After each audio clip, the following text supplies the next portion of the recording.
Assalamu alaikum wa rahmatullahi wa barakatuh. Welcome again to Saad Education.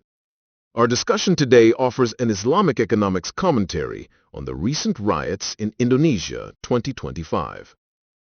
Today we confront one of the greatest challenges of our time, income and wealth inequality.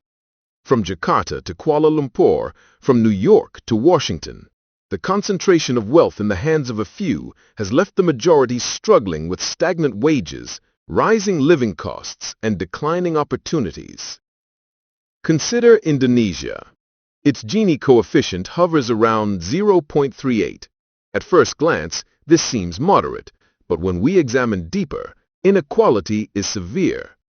Just 135,000 wealthy accounts hold over half of all bank deposits, while hundreds of millions share the rest. Such imbalance helps explain recurring frustration, protests, and unrest. In Malaysia's Gini coefficient stands around 0.40. Income inequality has narrowed somewhat, but wealth inequality is entrenched. The top 10% of Malaysians own nearly 70% of all wealth, while the bottom 20% face stagnant wages and heavy debt burdens. The wealth gap remains a structural barrier to social mobility. In 2022, T20, top 20% households captured 46.3% of total household income. M40, middle 40% households accounted for 37.6%. B40, bottom 40% households received just 16.1% of the total income. Now let's look at the United States, the wealthiest country on earth, yet one of the most unequal. Its income Gini is 0.41 to 0.47, and its wealth Gini is about 0.85, among the highest in the world.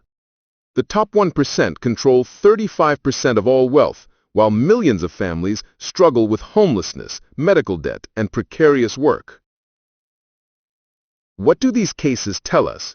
Inequality is not just an economic statistic.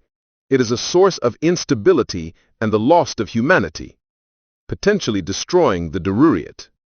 When wealth concentrates at the top, societies fracture, poverty breeds anger, corruption thrives, riots and protests become inevitable.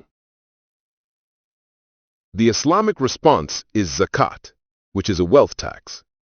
14 centuries ago, Islam already diagnosed this problem. The Quran warns against wealth circulating only among the rich. Al-Harsh 59:7.